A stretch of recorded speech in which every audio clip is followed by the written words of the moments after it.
has happened in the world that normal now passes as excellence? Yesterday. When did we lower our standards? Yesterday. We are living in an environment where people are blind. What you don't see, you don't know. Out of sight, out of mind.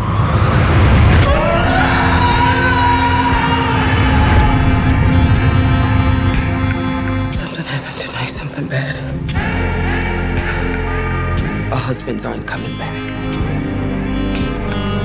We're on our own. They stole a lot of money. And now people want it from us. Now the best thing we have going for us is being who we are. Why? Because no one thinks we have the balls to pull this off. Who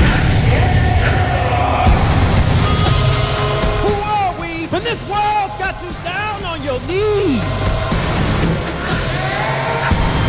If this whole thing goes wrong, I want my kids to know that I didn't just sit there and take it. I did something. In this city, you reap what you sow. Let's hope so.